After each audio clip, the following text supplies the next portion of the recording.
Praise the Lord. 2021 John Jebaraj சொன்ன அந்த வார்த்தை இன்னைக்கு கண்ணு முன்னாடி நிறைவேறி இருக்கு. உண்மையிலேயே தேவன் ஜான் ஜபராஜ் சாரோட இருக்கிறார். நானும் அந்த வீடியோ பார்த்தேங்க. நிறைய பேர் ட்ரோல் பண்ணுறாங்க. யார் என்ன சொன்னாலும் நாங்கள் நம்புகிறோம். அங்கே சொன்னவங்க கேட்டவங்க நிறைய பேர் இருக்கிறாங்க.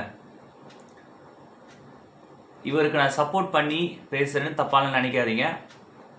இவருடைய பாடல்கள் என் இருதயத்தை தேவனை மகிமைப்படுத்தும்படிக்கு நான் ஒரு பாடல்களெல்லாம் பாடி நான் துதிச்சிருக்கேன். தேவன் ஜான் ஜபராஜோடு இருக்கிறார். தாவீதோடு இருந்தது போல ஜான் ஜபராஜோடு இருக்கிறார். திரும்பவும் புதிய உற்சாகத்தோடு ஒரு புதிய பாடலை தேவன் நமக்கென்று அவர் எழுதும்படிக்கு திரும்பவும் வரணும். உலகம் சோதிக்கும், பிசாசு சோதிக்கும். சில டைமில் மனிதர்கள் விழுந்து போவார்கள். நாம் மற்றவர்களை குற்றவாளியாக தீர்க்கிறதுக்கு நாம் ரொம்ப உத்தமன்கள்லாம் கிடையாது. நாமளும் உத்தமன்கள் கிடையாது. அதனால் என்ன முதல்ல பரிசோதனை பண்ணிக்கணும், நான் ரொம்ப நல்லவனா அப்படின்னு. ஆனால் என்னை நேசிக்கிறது போல் நான் அவரையும் நேசிக்கிறேன். அவர் திரும்பவும் பாடல்கள் பாடணும்.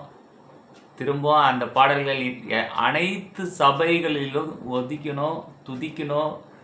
என்னுடைய வீட்லேயும் அவர் பாடல்கள் அநேக நாட்களாக இயங்கி கொண்டு இருக்கும். எனக்கு ரொம்ப பிடிக்குங்க. அவர் பாடல்களை கேட்கும்போது எனக்கு ரொம்ப பிடிக்கும். இந்த உலகமே அப்படிதாங்க ஒருத்தர் அப்படியே காயப்படுத்திக்கிட்டே இருக்கும். நம்ம அதை பற்றிலாம் கவலைப்பட வேண்டாம்.